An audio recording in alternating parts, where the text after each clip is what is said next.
Là, excellent. Donc, bienvenue à notre webinaire Compassion de soi. Je m'appelle Kayla Breelove-Carter. Je suis une conseillère thérapeute agréée, une traumatologue et la superviseure clinique pour le programme de counseling communautaire à Moncton. Ce webinaire se concentre sur l'importance de la compassion personnelle, en particulier en période de pandémie comme celle que nous vivons actuellement. Donc, ce webinaire a été créé par l'équipe Breelove Counseling avec des informations fournies de leçons pour l'intervention clinicale. Donc, avant de commencer, je veux juste vous laisser savoir qu'il va y avoir un sondage à la fin de notre présentation. Donc, s'il vous plaît, juste restez vers la fin de la présentation. Moi, je vais m'enlever de la présentation, ça va vous demander de répondre au questionnaire. Le sondage questionnaire est juste vraiment pour nous donner une meilleure aperçu de comment on fait avec nos webinaires, s'il y a quelque chose qu'on peut improver et aussi s'il y a des topics qui vous intéressent que tu aimerais de voir la CSM présenter dans les jours qui s'en viennent. Je vais aussi vous laisser savoir que pendant la présentation, si vous avez des questions, vous pouvez l'envoyer par message. Mais à la fin de la présentation, je vais retourner mon vidéo puis on va avoir la chance de demander n'importe quelle question au sujet de la présentation ou s'il y a des questions au sujet d'autres topics de santé mentale ou comme thérapie. OK, donc avant qu'on commence, permettez-moi de vous donner un aperçu de ce qu'est Breelove Counseling.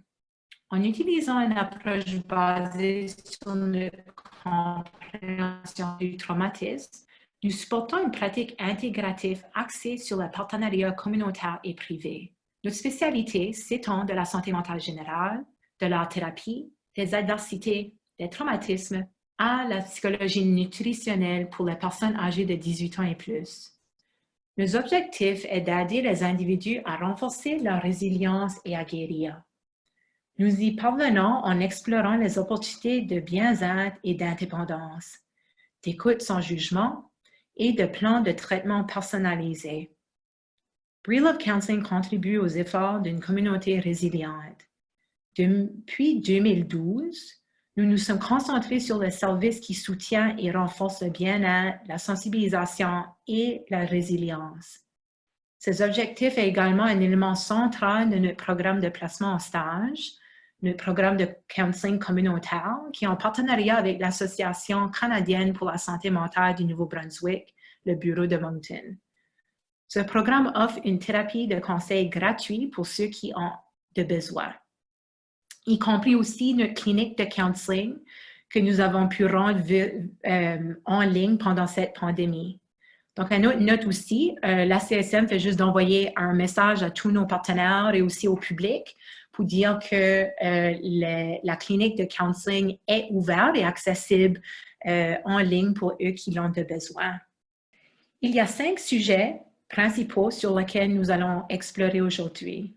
Ces sujets aident à faire prendre conscience de l'importance de la compassion de soi, en particulier dans les moments difficiles.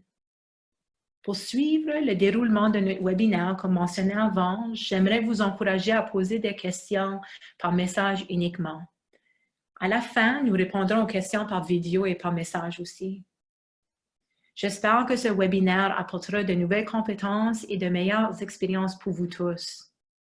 Commençons par une exploration de la compassion de soi. Le vieil adage dit que vous êtes votre pire critique. Il est très vrai que la plupart d'entre nous sont durs envers nous-mêmes, en particulier si nous obtenons le moindre indice que nous ne nous égalons pas d'une manière ou d'une autre. Dans nos réalisations, notre carrière, nos études, nos positions sociales, nos relations, notre apparence, notre corps, image, situation financière, etc. Si nous commettrons la moindre erreur, alors nous avons tendance à nous réprimander. Et si nous commettons une véritable erreur moyenne ou grande, alors faites attention. Les gens semblent avoir du mal, et pour certains presque impossible, à se traiter ou à se parler avec gentillesse ou bienveillance. En fait, certains reculent en son idée, comme si on leur demandait de faire quelque chose de répugnant ou de douloureux. Être capable de cultiver la compassion pour certains peut être une approche individuelle qui aide à répondre à tous vos besoins en matière de santé mentale. Pour d'autres, cela peut être un point de départ utile pour continuer à aborder des problèmes plus spécifiques. Quoi qu'il en soit, si vous vous identifiez comme étant votre propre critique le plus dur, comprendre le cheminement de l'autocritique à la bienveillance peut vous bénéficier. Alors, qu'est-ce que c'est la compassion de soi? Premièrement, pour définir la compassion de soi, nous devons vraiment commencer par ce qu'est la compassion.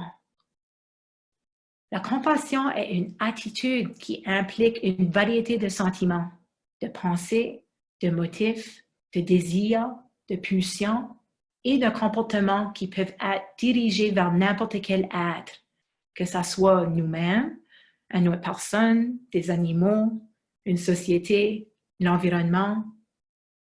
Ainsi, lorsque nous parlons de compassion, nous parlons spécifiquement de notre attitude envers nous-mêmes.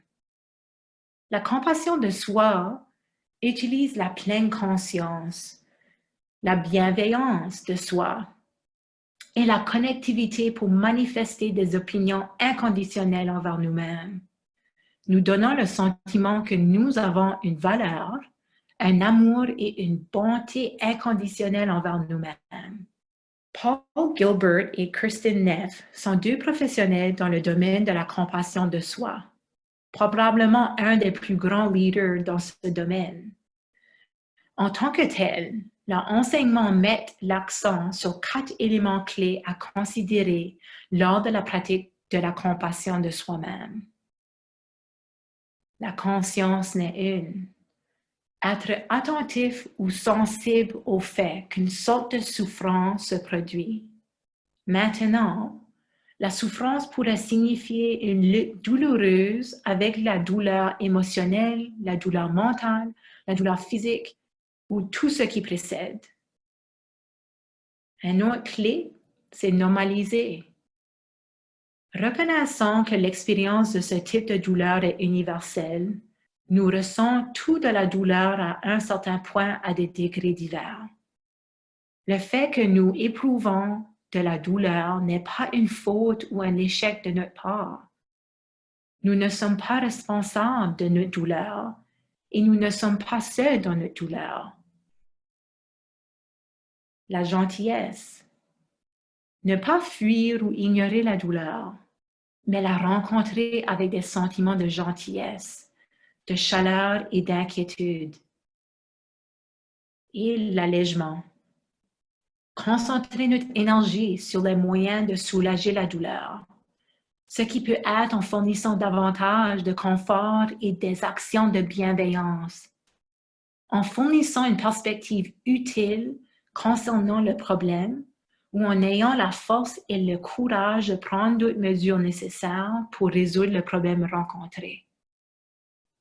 La compassion personnelle consiste à faire ces 4 choses pour nous-mêmes lorsque nous luttons, comme être conscient de sa propre douleur, quelle que soit. Comprendre que ressentir cette douleur est difficile. C'est une expérience humaine normale. Pas un échec de notre part et nous ne sommes pas seuls. Cela implique ensuite de diriger des sentiments de gentillesse et de soin envers nous-mêmes, tout comme nous pourrions le faire à quelqu'un d'autre dont nous nous soucions et qui est en difficulté. Et enfin, concentrer notre attention à notre énergie sur la façon dont nous pourrions améliorer notre propre douleur à traverser la lutte à laquelle nous sommes confrontés. Ça sonne bien, hein? Je suis sûre que beaucoup d'entre vous se demandent comment faire exactement ça. Nous explorons ça plus tard. Donc, pourquoi la compassion de soi-même est-elle importante? La compassion de soi peut apporter de grands avantages pour notre santé mentale et notre bien-être. En particulier, la compassion de soi peut activer notre système apaisant, qui calme notre système de menace. Le système de menace est responsable de détecter les dangers potentiels afin de nous protéger. Et notre système de motivation, c'est le système qui nous pousse à faire avancer les choses et à être actifs dans la vie. C'est important, car sans notre système apaisant, nos systèmes de menace et de motivation deviennent hyperactifs et peuvent conduire à des émotions difficiles telles que l'anxiété, la colère et la dépression. Par conséquent, la compassion de soi joue un rôle vital en aidant à équilibrer nos émotions. Le besoin de recevoir des soins et des soins a évolué comme un besoin important chez tous les mammifères, y compris les humains.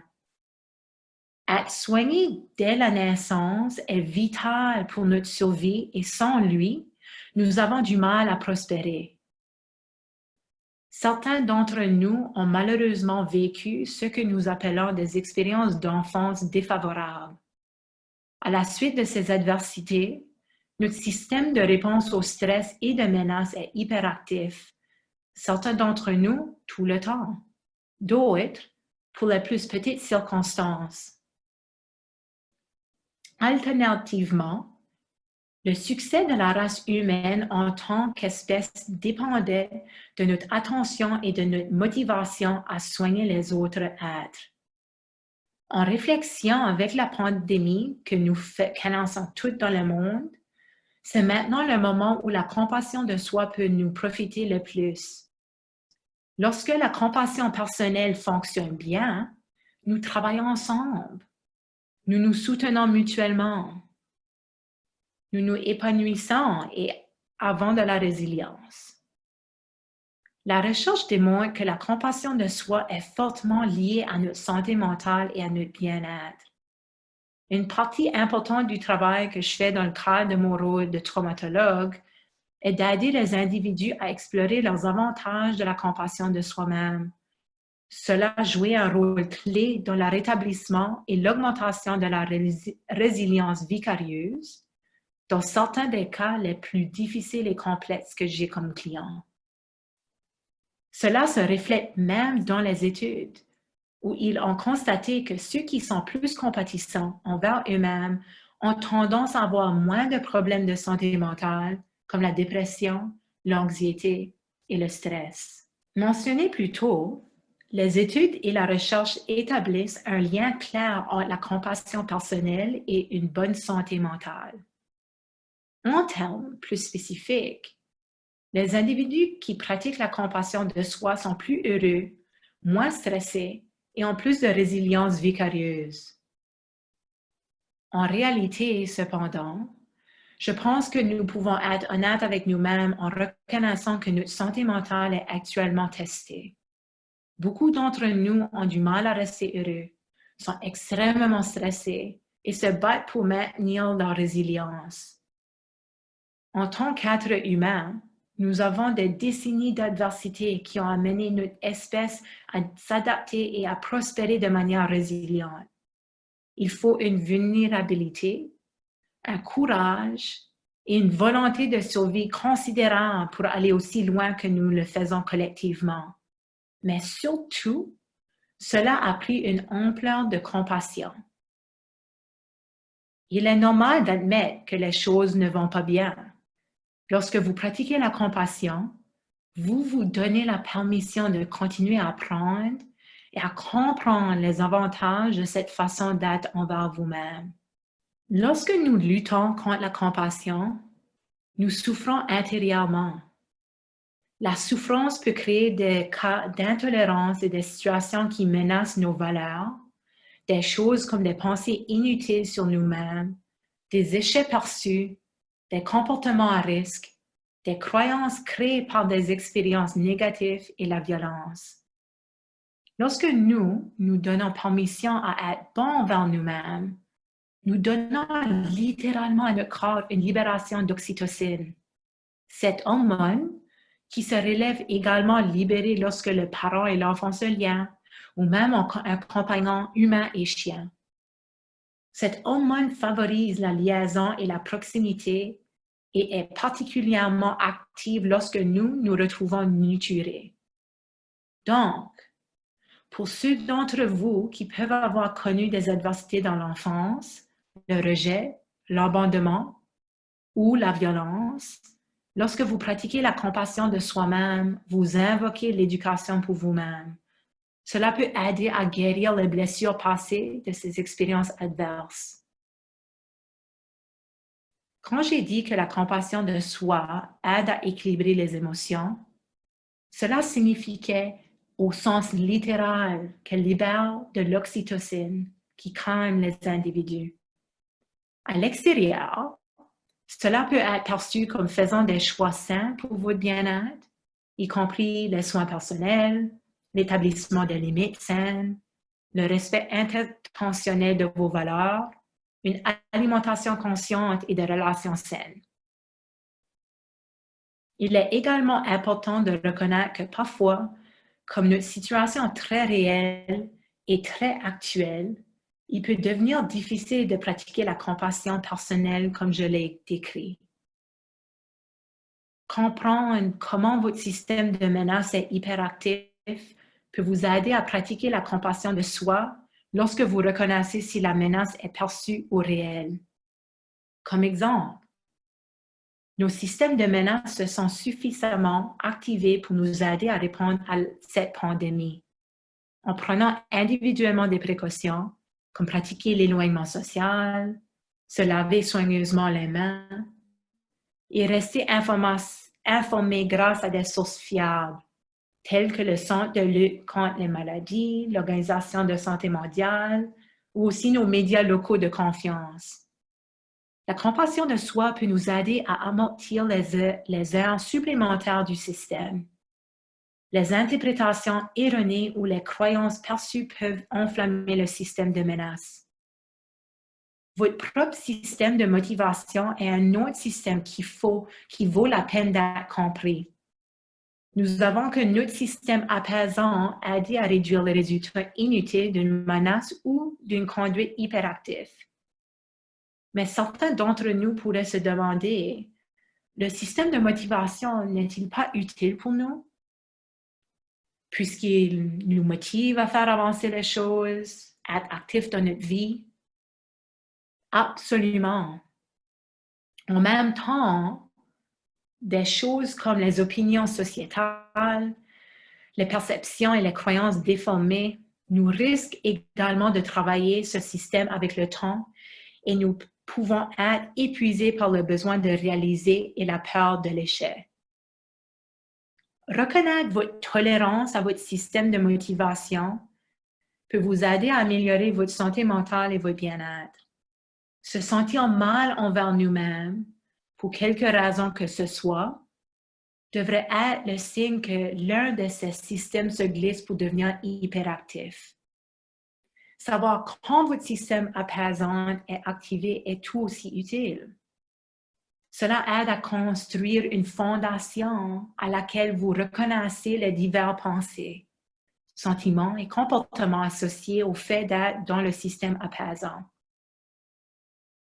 Un exemple de l'expérience de votre système apaisant pourrait être lorsque vous vous détendez, que vous vous sentez en sécurité, que vous vous sentez satisfait et ou que vous vous sentez nourri. Votre système de menace et votre système apaisant ne peuvent pas être activés simultanément. Le même est pour le système de motivation et le système apaisant. Ils ne peuvent pas être activés en même temps. C'est une opportunité lors de notre pratique d'éloignement social et pour la plupart d'entre nous qui restent à la maison, nous pouvons pratiquer nos techniques apaisantes pour calmer notre système de menace et de motivation en étant compatissant. Être compatissant est difficile pour la plupart d'entre nous pour diverses raisons. OK, donc il y a des différents types de raisons pourquoi que c'est difficile pour nous à être compatissants. Donc, un de eux, c'est le système de menace. Notre cerveau est câblé pour passer facilement en mode menace pour nous protéger. Voir le négatif est notre biais d'attention par défaut. Donc, tourner notre attention vers des efforts plus compatissants ne pourrait pas être quelque chose qui nous vient naturellement. Parce que déjà, naturellement, notre cerveau est câblé pour être dans un système de menace, parce que ça, c'est notre système de survie. Des expériences précoces, donc des expériences de petite enfance. On ne nous a peut-être pas appris ni montré comment être compatissant envers nous-mêmes. Bien que nous soyons tout capables de faire preuve de compassion, si on ne nous enseigne, ne donne ou ne montre pas de la compassion, nous risquons de ne pas être conscients de nos droits à la compassion et à la gentillesse. Peut-être on est inconscient. Donc, lorsque nous ne savons pas que nous luttons ou on ignore nos croyances et nos comportements inutiles envers nous-mêmes, nous manifestons des croyances profondément enracinées qui nous font traverser la vie presque sur le pilote automatique. Faire ce que nous avons toujours fait et n'avons jamais pris le temps d'évaluer comment nous parlons. Il nous est peut-être même jamais venu à l'esprit que nous ne nous étions peut-être pas bien traités et que nous avions la possibilité de le faire. Et là, la croyance négative sur la compassion de soi.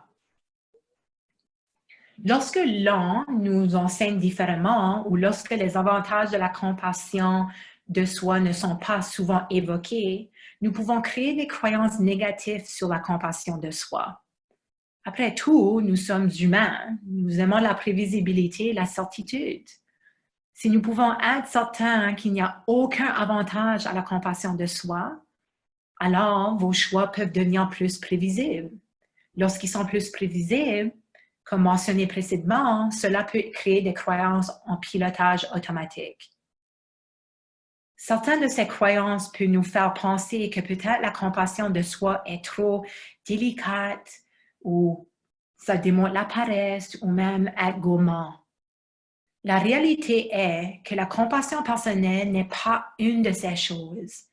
La compassion personnelle honore votre soi authentique, vous donnant la permission de faire l'expérience d'une bonne santé mentale, du bien-être et d'être vraiment humain. Développer la compassion de soi n'est pas une solution miracle. C'est un travail en cours, car il y a une variété de choses qui peuvent influencer notre compassion.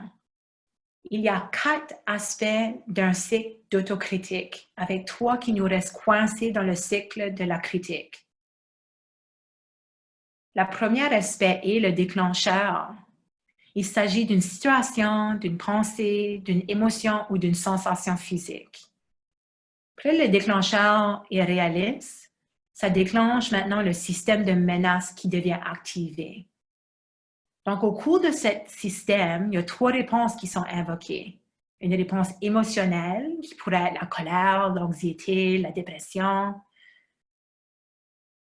Une réponse comportementale, qui pourrait être le combat, fuit ou gèle, le fight, flight or freeze.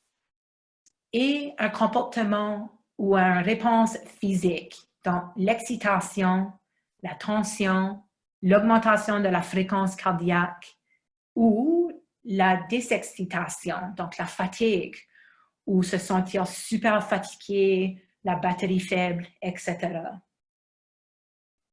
La prochaine étape devient l'autocritique. Se critiquer soi-même pour le déclencheur et ou une réponse au déclencheur.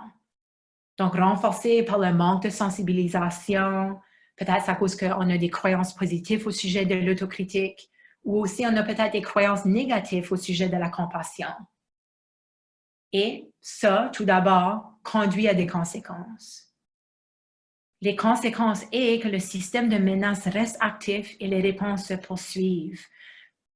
Puis nous, on est coincé dans un cercle vicieux qui rentre dans le système de menace continue à être activé, on continue à avoir des autocritiques, donc on a des réponses qui renforcent la sensibilisation, on a un manque de conscience au sujet de ça, et puis là, la conséquence juste continuer. Pourquoi devenir victime de ce cycle? L'autocritique est renforcée par un manque de sensibilisation des croyances positives sur l'autocritique et des croyances négatives sur de la compassion de soi-même. Ces aspects perpètuent le cycle de la critique à leur égard et collectivement. Donc, le manque de conscience est notre propre combat et notre façon d'autocritique de gérer les choses. En tenant une croyance positive au sujet de l'autocritique comme étant une chose utile à faire, ainsi que des croyances négatives au sujet de la compassion de soi qui peuvent nous rendre réticents, prendre un ton compatissant vers nous-mêmes. En d'autres termes, lorsque nous ne savons pas comment nous pouvons pratiquer la compassion de soi dans notre vie de tous les jours, nous pouvons nous critiquer sous forme d'auto-amélioration ou d'auto-punition.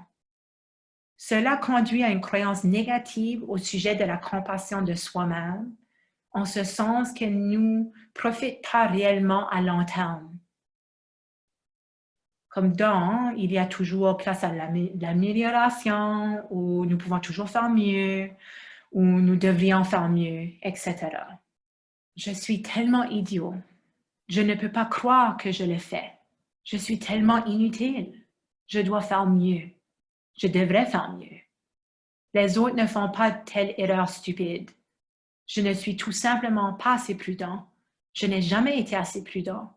Et maintenant, j'échoue et j'obtiens ce que je mérite. Ces déclarations vous semblent-elles familières? Proches de ce que vous pensez de vous-même ou tout simplement vous le dites? Je pense que nous pouvons tous convenir que lorsque nous l'entendons intentionnellement comme ça, que c'est une façon inutile de se parler à nous-mêmes et ne favorise certainement pas la compassion de soi. La partie délicate est que lorsque nous pensons les choses ou que nous disons ces choses, nous ne réalisons souvent pas que la motivation derrière cela est de croire que l'autocritique comporte certains avantages. Nos pensées ne sont pas stupides et ils ne font pas les choses sans raison valable. L'autocritique se produit généralement pour remplir au moins l'un des deux objectifs principaux, l'amélioration de soi ou l'autopunition. Dans ces raisonnements, l'autocritique se produit souvent comme une tentative d'autocorrection. Cela peut être vu comme une opportunité de mettre en évidence ses faiblesses et de les corriger. Cela peut être perçu comme un encouragement à nous améliorer, à nous motiver, à nous pousser à faire mieux, à être plus fort, à arrêter les erreurs ou à corriger des défauts. Donc, votre système de motivation serait probablement activé lorsque votre autocritique pousse à l'amélioration de soi-même, de vos résultats. Là, il y a l'autopunition, la punition de soi-même. Lorsque nous éprouvons un sentiment de faible estime de soi, nous pouvons inconsciemment croire et nous comporter consciemment comme si nous étions de mauvaises personnes ou si nous avions mal agi. Dans ce raisonnement particulier, nous aboutissons souvent à nous punir. La partie la plus fascinante est s'il n'y a personne d'autre pour infliger la punition, nous nous en occuperons. Bien que les croyances communes autour de l'autocritique comme « cela me motive, m'aide à faire avancer les choses, me durcit, me pousse à exceller ou me rend meilleur », motivent l'idée que l'autocritique a ses avantages. Elle peut tout d'abord créer un défi pour vous de passer à la compassion de soi. Comme mentionné, lorsque nous pensons que l'autocritique nous bénéficie, elle peut créer un obstacle et l'abandon de l'autocritique et embrasser la compassion de soi. Il est logique. Pourquoi voudriez-vous renoncer à quelque chose que vous pensiez être bon? Donc, je pense que quelque chose qui peut être utile est, plutôt d'accepter aveuglément l'idée que l'autocritique est utile, vérifiez-le plus loin. Une façon de le faire est de contester vos croyances. Vérifiez cette croyance plus loin. Est-ce un fait ou une opinion? Quelle est l'exactitude de cette croyance? Et Est-ce utile pour moi en ce moment ici? Nous avons tendance à pouvoir parler aux enfants ou aux amis avec compassion, mais nous nous efforçons de nous offrir la même gentillesse. Donc, ce qu'il faut retenir ici, c'est que l'autocritique mène souvent à des croyances mélangées au sujet de la compassion de soi. Donc, les croyances mélangées. Combien de fois vous êtes-vous dit ces déclarations? Il suffit de s'en remettre. Pensez simplement positif. Tu réagis de façon exagérée. Calmez-vous. Ce sont des déclarations de croyances mélangées. Si vous y réfléchissez, si nous renonçons à l'autocritique et que nous sommes plutôt des plus compatissants, nous pouvons craindre une réaction négative. D'autres craignent l'inconnu. Et si les choses empirent? Et si j'échoue? Et si je ne peux pas le contrôler? Il y a beaucoup d'idées fausses sur ce qu'implique vraiment la compassion de soi. Certains ont malheureusement l'impression que la compassion de soi équivaut à être faible. Pour d'autres, cela équivaut à l'apitoiement sur soi et à un pas de côté devant assumer des responsabilités dans la vie. Pour répondre à ces idées fausses que nous pouvons avoir sur la compassion personnelle, nous devons revenir à la définition de ce qu'est la véritable compassion personnelle en premier lieu. Une façon d'y parvenir est de penser aux gens que vous considérez comme des êtres humains compatissants. Comparez ces individus aux croyances mélangées. Ces gens sont-ils paresseux, indulgents, égocentriques, indisciplinés, sans contrôle? Probablement pas. Compte tenu de ce que nous avons maintenant sur la façon de développer davantage la compassion de soi, voici quelques façons dont notre système de menaces peut nous empêcher d'appliquer ces aspects et comment nous pouvons faire le contraire. Ce sont quelques-unes des différentes façons dont notre système de menaces nous empêche de réaliser ce que nous voulons. Et au lieu de céder à ces peurs, nous pouvons décider de faire le contraire. Donc, un exemple, le système de menace dit « Éviter les choses dont j'ai besoin ou que je voudrais faire, car cela me rend anxieux. » Au lieu, s'il s'agit d'une situation réaliste et sûre, alors trouvez des moyens de faire face progressivement à ces situations et d'y rester jusqu'à ce que vous avez surmonté l'anxiété. En faisant cela à plusieurs reprises, vous vous assurez lentement que la situation est sûre et que vous pouvez faire face à l'anxiété. Peut-être ton système de menace dit d'échapper ou engourdir les problèmes et mes sentiments en consommant de l'alcool ou des drogues, en limitant ma nourriture ou les crises de boulimie, ou la mutilation de soi-même. Au lieu, montrez-vous de la compassion en pensant avec compassion. Peut-être c'est par faire un journal de pensée compatissant ou peut-être une rédaction de lettres de compassion. Et en prenant soin de vous, peut-être c'est des activités auto-apaisantes. Peut-être c'est la réduction de la consommation d'alcool et de drogue. Peut-être c'est de faire un effort conscient de manger des alimentations saines et régulièrement.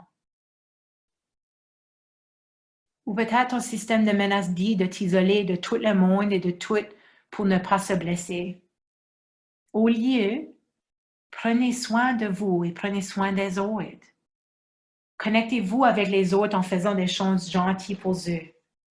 Afin de pouvoir répondre à nous avec compassion, nous devons être conscients que nous luttons en premier lieu.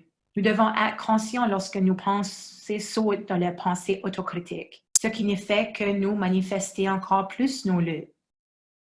Nous ralentir afin de voir la direction dans laquelle nous pouvons tomber. Sans pouvoir ralentir ou prendre conscience, nous ne pouvons pas faire de choix pour essayer quelque chose de différent. pour essayer une nouvelle approche compatissante. Les différentes stratégies présentées ici ne fonctionnent probablement pas. Sont d'abord ralentir et prendre conscience de ce qui se passe en vous. La respiration joue un rôle important en ce qui concerne notre état physique et émotionnel. Lorsque nous sommes déclenchés ou que notre système de menace est hyperactif, cela peut activer notre système sympathique.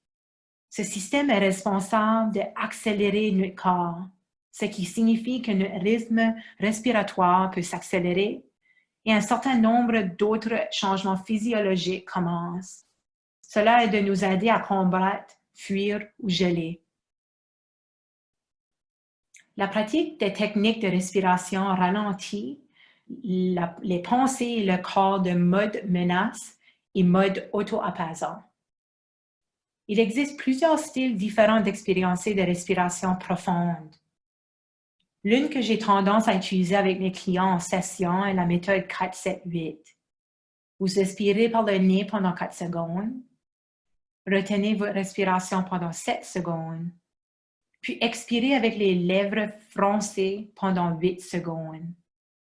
Cela se répète plusieurs fois jusqu'à 4 fois ou que vous ayez la tête calme et claire. Il est également réglable en fonction des besoins et de la capacité respiratoire de l'individu. L'importance de respirer lentement, ce n'est pas non seulement quand nous se sentons que notre système de menace ou de motivation est hyperactif, c'est quelque chose qui a besoin d'être pratiqué à tous les jours pour le devenir un deuxième sens. Donc, le plus que vous pratiquez quand les choses vont bien, le plus que respirer lentement quand les choses ne vont pas bien pourrait bien vous aider dans ce moment. La façon dont nous pensons à une situation contribue à la fois à notre autocritique et à notre compassion. Afin de nous entraîner à développer plus de compassion pour nous-mêmes, nous devons nous entraîner à s'assir nos pensées concernant la situation. Vous êtes-vous surpris en train de vous dire « surmontez-vous » ou « calmez-vous » cette semaine? 9 fois sur 10, nous nous disons ces déclarations automatiquement sans nous en rendre compte. Lorsque nous commençons à attirer l'attention sur ces déclarations, nous pouvons les rediriger vers des déclarations plus positives comme « c'est bien de ne pas être calme » ou « je n'ai pas besoin de me remettre tout de suite ». Compléter des tâches banales. Comment le fait de se concentrer sur des tâches banales comme les tâches ménagères peut-il nous aider à développer davantage la compassion de soi? Les tâches banales nous aident à rediriger notre attention et à prendre note que ce que vous faites dans le moment présent. Avez-vous remarqué que votre esprit vagabonde? Êtes-vous critique envers les tâches que vous accomplissez? Activez vos 5 sens, toucher, voir, entendre, sentir et goûter. Ramenez l'attention à ce que vous faites sans porter de jugement. La méditation. Cette pratique permet de nous entraîner à devenir plus conscients de notre environnement et de ce dans quoi votre attention peut être attirée. Cela aide à rediriger vos pensées d'une manière qui vous bénéficie.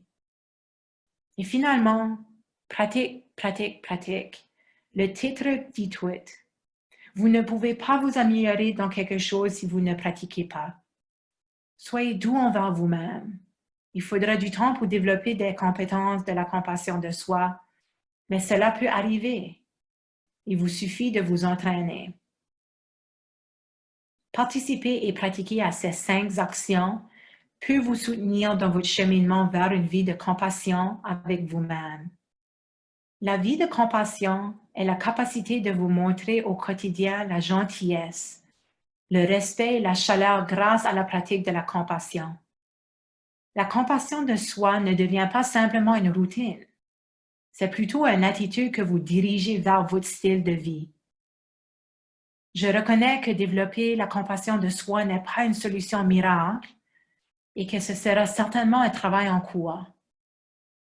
Vous expérimentez cette façon compatissante de vous parler et de vous traiter. Et certains jours, cela fonctionnera bien et d'autres jours seront plus difficiles. Tout cela est normal et naturel lorsque nous commençons à changer notre façon d'être habituelle.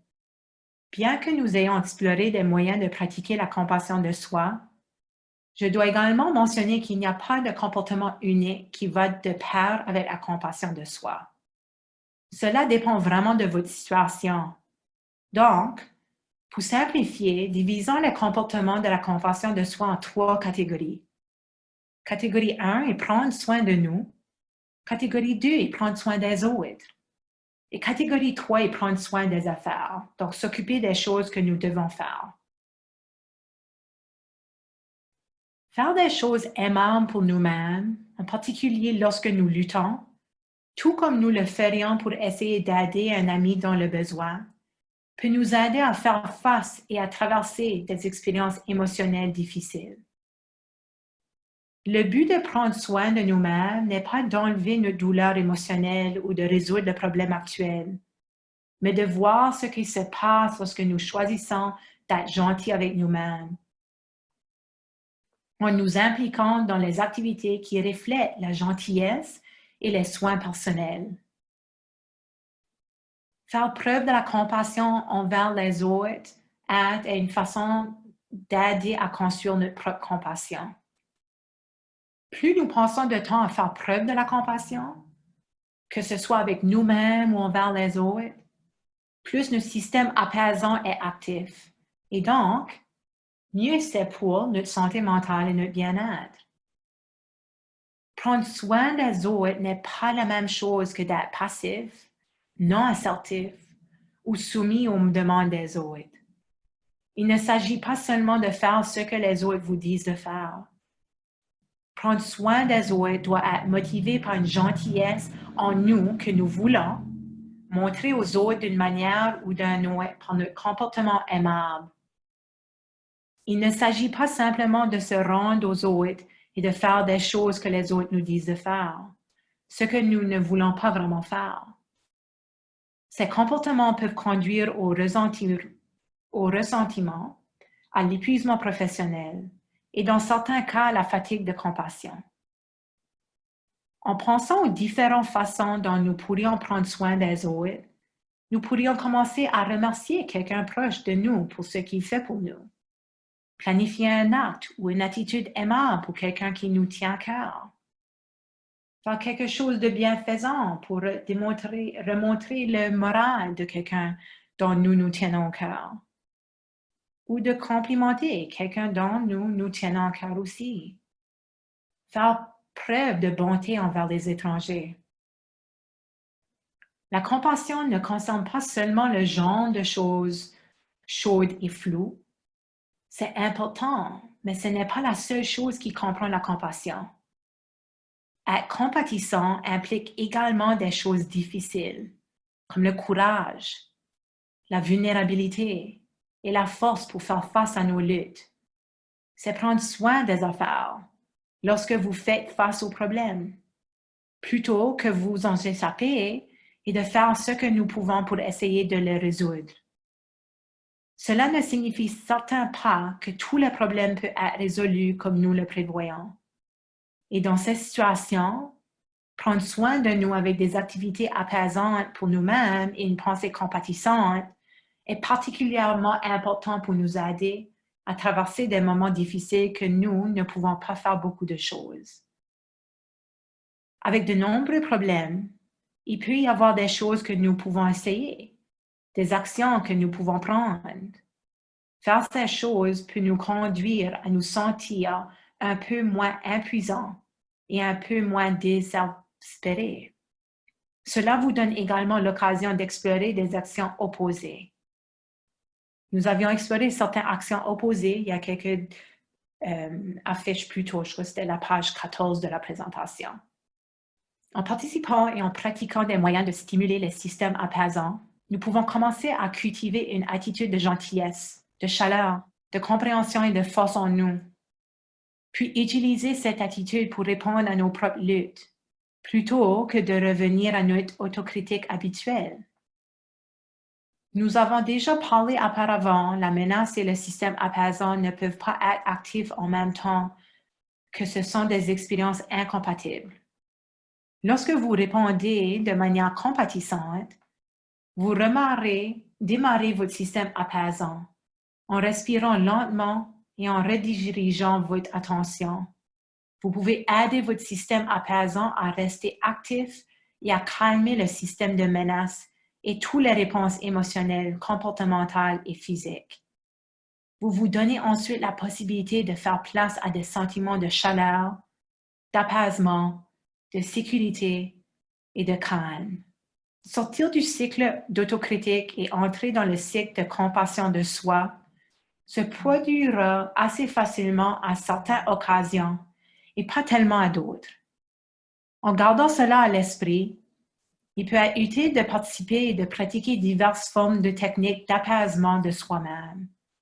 Trouvez celui qui vous convient. Ce type d'exercice technique nécessite une pratique quotidienne pour réussir et ressentir l'avantage positif. Cela signifie non seulement de les pratiquer lorsque votre système de menace et de motivation est activé, mais au quotidien, afin de créer inconsciemment de nouveaux choix lorsque votre système de menace et de motivation s'active et est hyperactif. Ces méthodes peuvent même être utiles tout ensemble.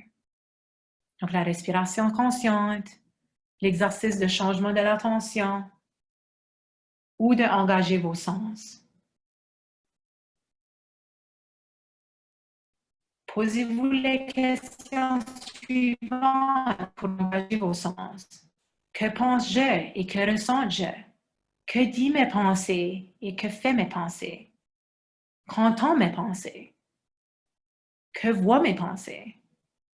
Se demander ces questions de sens peut vous aider à développer les compétences de compassion de soi et aider à prévenir des expériences de souffrance. Peut-être pratiquez-vous un journal de gratitude ou écrivez-vous une lettre de compassion. Les journaux de gratitude sont un moyen facile de favoriser la compassion de soi dans votre vie de tous les jours.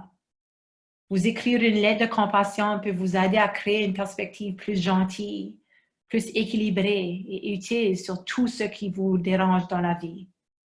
Dans notre moment particulier de participation et de pratique de la distance sociale et la suite de la récente pandémie mondiale de COVID-19, nous pouvons toujours pratiquer des techniques d'apaisement de soi-même en nous adaptant à des moyens qui nous aident à respecter les conseils, tout en vous aidant plus important encore à pratiquer la compassion de soi. Profitez-vous d'une boisson préférée. Faites un bon repas. Soyez créatif si vous avez des enfants ou trouvez ce plaisir d'installer votre table comme un restaurant. Sortez de votre propre entrée et profitez du soleil. Faites même une petite promenade dans votre quartier. Vous manquez des câlins à ceux qui vous étiez proches? Essayez-vous, donnez-vous votre propre câlin. Permettez-vous de ressentir l'éteindre et de vraiment vous y affiner. Lisez un livre ou un magazine ou même faites une pause.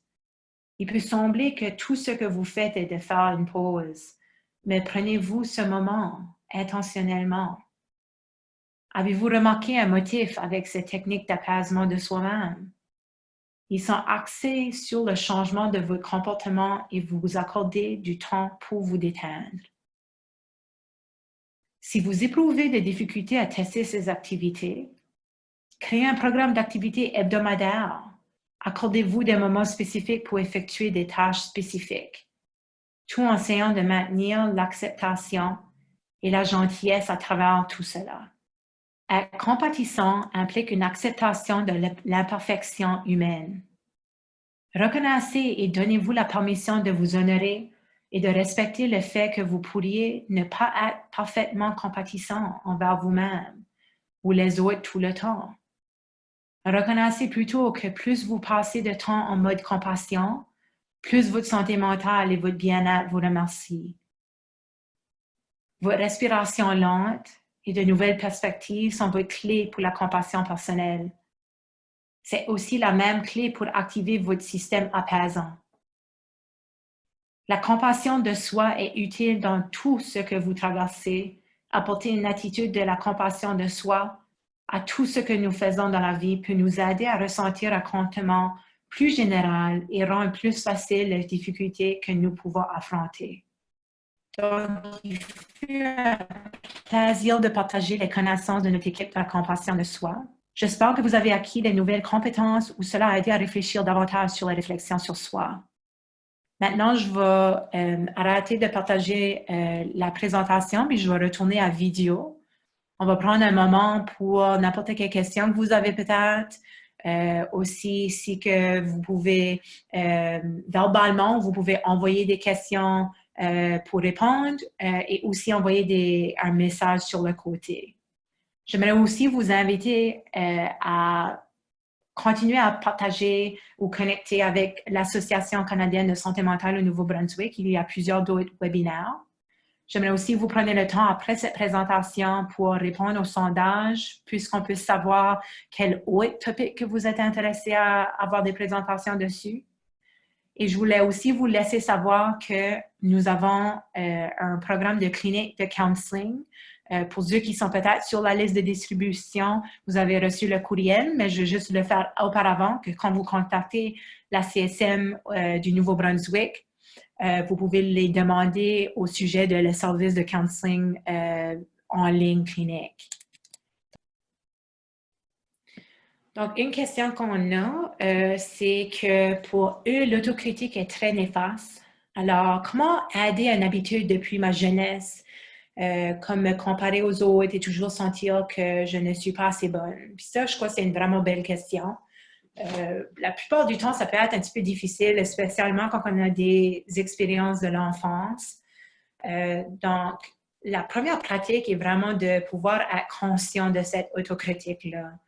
Puis de commencer à explorer, si tu ne peux pas le faire tout seul, d'explorer avec une thérapeute, mais de commencer à explorer où que ça devient de. Parce que la majorité du temps, c'est pas nécessairement qu'on est né avec cette croyance-là, mais à un point, on a tous été des enfants, puis on a tous été appris par quelqu'un d'autre. Donc, parfois, ça peut être des pensées qui ont été apprises par nos parents ou par quelqu'un qu'on avait eu confiance en quand on était enfant.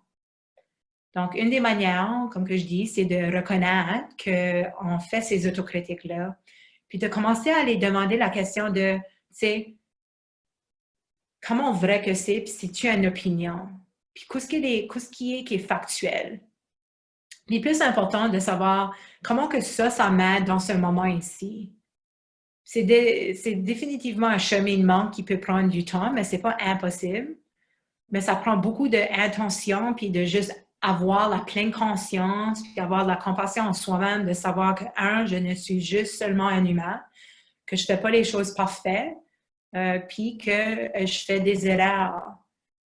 Puis aussi de penser d'une manière que moi, je pense qui aide au moins à mes clients quand on va à travers ce cheminement-là, c'est de réfléchir que les pensées que j'ai au sujet de moi-même, c'est-tu des pensées que je serais confortable de dire à un enfant qui a du chagrin ou peut-être un ami qui a confiance en moi. Puis d'habitude, on dit que non, c'est pas quelque chose qu'on dirait intentionnellement.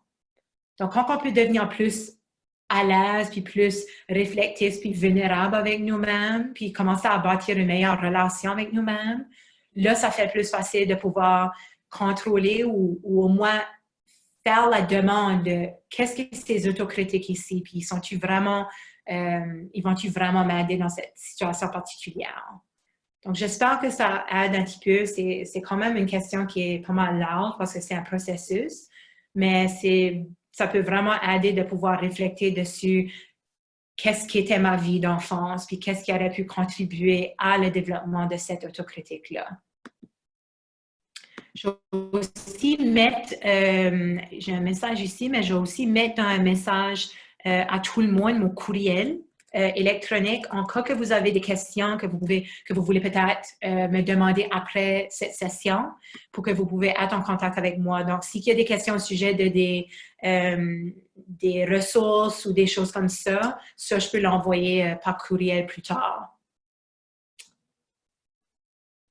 Donc, Marie-Hélène avait fait le commentaire à tout le monde que je n'ai jamais perçu la compassion de cette façon. Donc, oui, tu es bienvenue. C'est parfois, on oublie que, spécialement quand on a le système de motivation, ça peut aussi nous mélanger de penser que notre motivation est là pour le bien-être. Puis, je dis pas que c'est pas là pour le bien-être, mais parfois, quand on est pris dans des idées où il faut qu'on fasse plus, il faut qu'on gagne plus, puis toutes ces choses-là, ça peut définitivement devenir des autocritiques, ça peut définitivement changer dans un système de menace.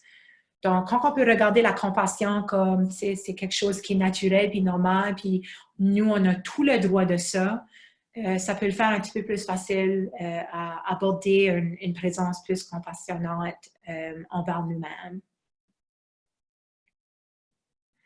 Donc, on a une question ici que ça fait beaucoup de sens. Cette personne, j'ai réalisé en t'écoutant que dans mon système de menace, elle a peur de perdre ce qui est bon pour moi. Je vois que ça provient de la mort de ma grand-mère quand j'étais très jeune. La peur de recevoir mon page d'accéder à un banc. Absolument. Tu sais, la plupart du temps, beaucoup de nos expériences d'enfance ou des expériences qui sont significantes dans notre vie, un petit peu comme anglophone, like the body keeps the score, comme juste à cause que ces événements-là, on a sous-vécu, c'est qu'on n'a pas processé ce système, ces sentiments-là, le système va continuer. Puis on a tout un système de menace, hein, parce que c'est câblé dans notre cerveau. C'est basé dessus pourquoi que comme nous, humains, on a pu survécu toutes ces années ici. Mais le système de menace est maintenant d'un point où c'est quand même le même, mais la manière que nous on définit une menace, c'est différent. C'est plus une menace comme les cavemen où c'était des lions et des tigres. Maintenant, nos menaces peuvent être les sentiments de perte de contrôle ou pas de savoir que les choses vont devenir mieux dans le futur ou que si les choses vont s'empirer ou qu'est-ce que les autres vont penser de nous-mêmes. Ça devient des déclencheurs de menaces. Donc, la conférence ne va pas être envoyée par courriel, je ne suis pas certaine, mais je sais pour sûr que ça va être sur le site web de l'Association canadienne de la santé mentale du Nouveau-Brunswick. Puis de là, vous pouvez partager avec vos amis, avec n'importe qui. De nouveau, comme j'ai dit, je vous ai mis mon courriel. Vous êtes la bienvenue de m'envoyer des questions si vous avez d'autres questions auparavant de cette présentation. Ou si vous avez juste des questions à demander à une thérapeute, je peux me faire disponible. Je sais que dans le passé, nous avons eu des situations, on a eu des questions-réponses avec une thérapeute. Donc, si vous voulez le mettre dans votre sondage, que c'est quelque chose qui vous intéresse, là, on peut certainement se débrouiller pour avoir une autre question et réponse en français. Donc, pour vous qui disent que vous ne voyez pas mon courriel, je vous envoie juste personnellement là, mon courriel. Donc, pour eux, c'est Kayla, K-A-Y-L-A, @breelove, BREELOVE.ca. Mais je l'ai écrit aussi. Absolument. Je crois que c'est important qu'on puisse donner accès à des services et des programmes et de l'éducation sur la santé mentale, et spécialement dans la pandémie quand on est à travers d'eux maintenant. C'est pas facile.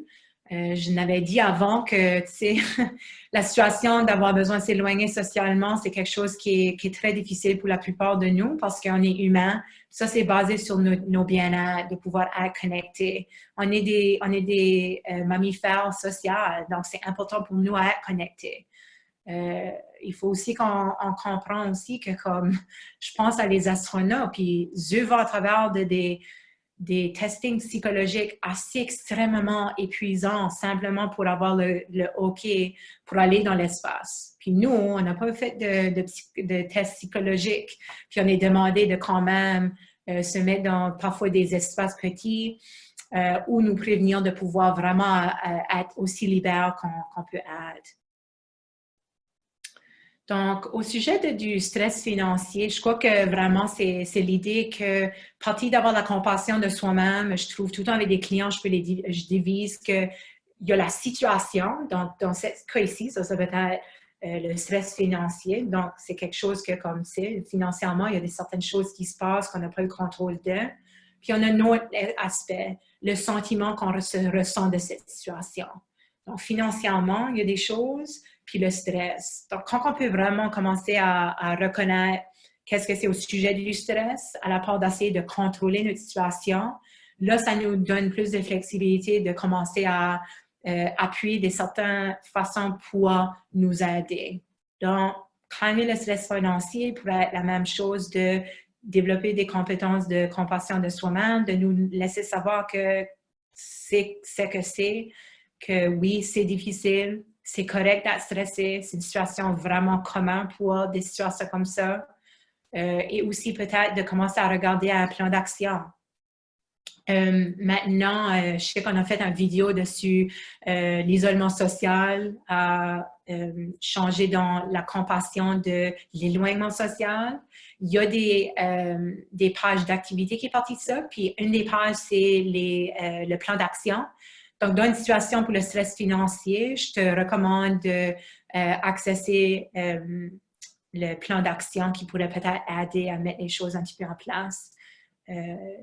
Certainement, la méditation peut aider. Il y en a plusieurs sur YouTube, de 5 minutes, de 15 minutes, de 20 minutes. Pour moi, personnellement, c'est dépendant sur la voix de la personne. Donc, parfois, la voix de la personne m'irrite plus qu'il me calme. Donc, c'est vraiment de trouver celle qui va vous aider. Puis parfois, juste simplement faire un plan financier peut aider aussi à mettre les choses en perspective. Parce que de nouveau, rappelle-toi que quand on a des situations où on se doute ou qu'il y a le non commun, la menace, le système de menace va se déclencher. Donc, parfois, ça veut dire qu'on ne va pas pouvoir penser rationnellement. Donc, malheureusement, je n'ai pas une page de Facebook. J'ai une page de Instagram. C'est appelé Breelove Community. Donc, vous pouvez tout le temps accéder cette manière-là ou vous pouvez accéder de notre site web qui est le breelove.ca. Donc, c'est mon dernier nom, le BREELOVE.ca. Et puis, de nouveau, vous pouvez toujours nous contacter de cette façon-là, nous contacter à travers de Instagram ou nous contacter à travers de la CSM où ce que eux ont une page de Facebook, puis ils ont aussi plusieurs autres pages de médias sociaux. OK. Donc, ça, c'est tout pour les questions. De nouveau, je vous remercie. J'espère que vous avez une journée compatissante. Et puis, comme je l'ai dit, tout de suite que je vais nous enlever de cette présentation ici, il va y avoir un sondage pour vous. Je vous demande, s'il vous plaît, de remplir. Ça nous donne beaucoup d'informations dessus comment nos présentations vont, c'est qu'il y a d'autres topics qui est de l'intérêt. Et puis, comme partenariat avec la CSM, on continue à travailler ensemble pour pouvoir vous donner d'autres webinaires comme ceci, puis d'autres informations pendant ce temps intéressant. OK, ça va. À bientôt. Au revoir.